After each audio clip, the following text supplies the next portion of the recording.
La France en Amérique. Par René Saint-Germain.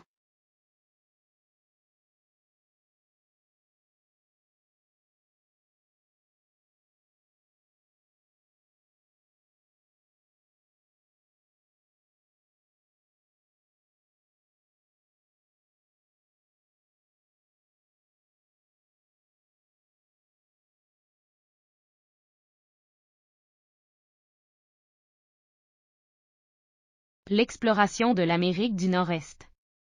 1000, les Vikings. 1497, le Vénitien Caboto. 1500, le Portugais Port-Réal. 1506, le Normand Jean-Denis. 1508, le Normand Thomas Aubert. 1520, le Portugais Fagan fit une tentative de colonisation qui n'eut pas de suite. 1525, le Florentin Giovanni de Verrazzano au nom du roi de France, alla explorer la côte entre la Floride et Terre-Neuve. 1525, Gorne.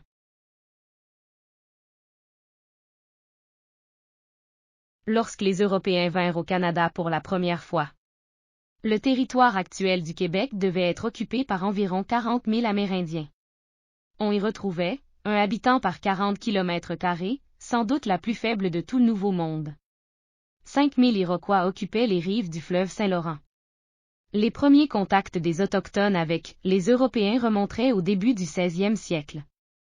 Des pêcheurs basques, normands, bretons et espagnols fréquentèrent les côtes de Terre-Neuve, du Labrador et le golfe du Saint-Laurent.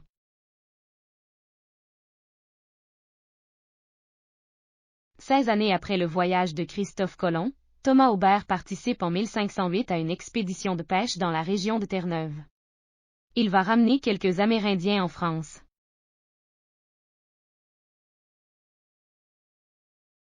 En 1524, un voyage officiel commandité par des marchands, et le roi François Ier, est organisé.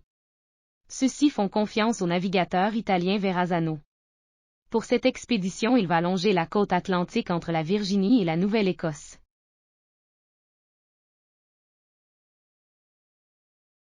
Le traité de Cambrai avait rendu la paix à la France. L'amiral Philippe de Chabot, devant le succès des Espagnols et des Portugais, et l'abondance des pêches de Terre-Neuve, proposa au roi François Ier de partir à la découverte de ce nouveau monde. Selon la légende, le roi de France voulut connaître du pape l'article du testament d'Adam et Ève, qui donnait aux seuls Espagnols et Portugais les terres de toute l'Amérique. Le roi choisit Jacques Cartier de Saint-Malo.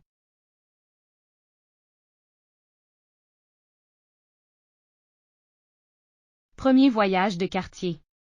Cartier quitte Saint-Malo le 20 avril 1534, en compagnie de 60 marins et 2 navires. À Gaspé, Cartier, après y avoir planté une croix, prend possession du pays au nom du roi François Ier.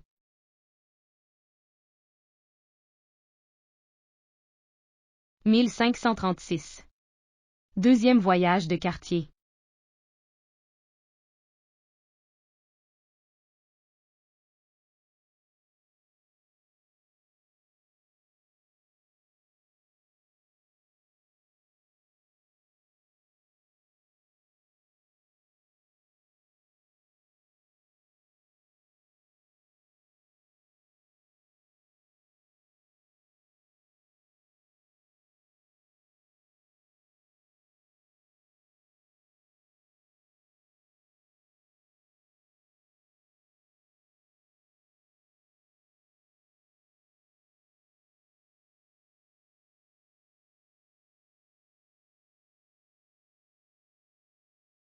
Après les 3 voyages de Cartier, la France cesse son désir de coloniser l'Amérique.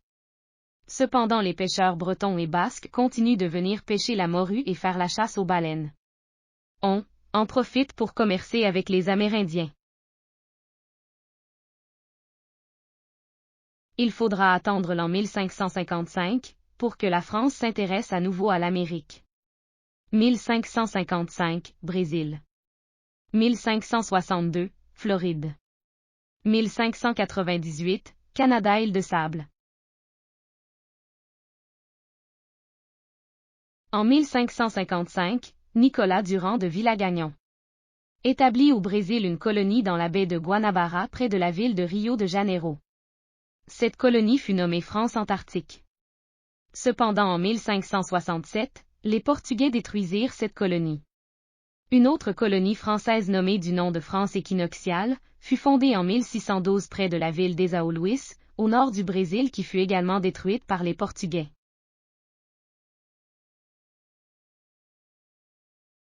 Le roi Charles IX nomma Coligny pour organiser une autre expédition en terre d'Amérique. Ce dernier choisit le navigateur Jean Rimbau, qui s'établit au mois d'avril 1562 à l'île Paris près de Jacksonville en Floride. Il y construisit une habitation qu'il nomma Charlefort. Malheureusement, faute de ravitaillement de la France causée par les guerres de religion, l'établissement fut abandonné. En 1564, René de Laudonnière commanda une seconde expédition pour la Floride de 300 hommes et 4 femmes.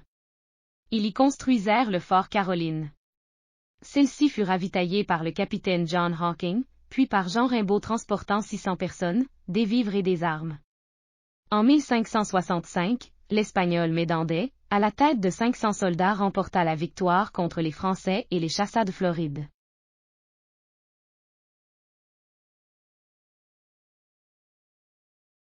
En 1598, le roi Henri IV confie au sieur de la Roche la mission d'établir à nouveau une colonie en Amérique du Nord. Celui-ci embarque une quarantaine de colons sur 2 navires, et vont s'établir sur l'île de Sablé qu'il baptise l'île Bourdon. Une tempête va empêcher l'île d'être ravitaillée. Elle le sera de 1599 à 1601, mais pas en 1602. En 1603, il n'y retrouve que 11 personnes qui seront rapatriées en France.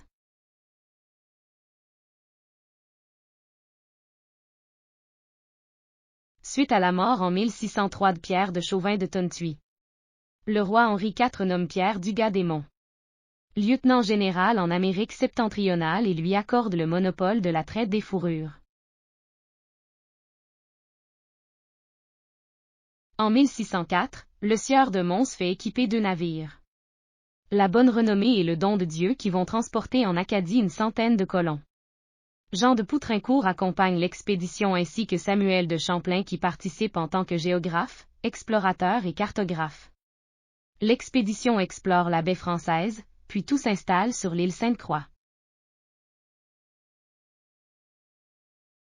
L'île Sainte-Croix, n'étant pas propice à un établissement, Dumont fit transférer la colonie sur un site protégé des vents du nord-ouest, situé sur un lagon, à l'est, de la baie française, ce sera Port-Royal. On construisit une habitation formée de plusieurs logis entourant une cour intérieure et protégée par une palissade.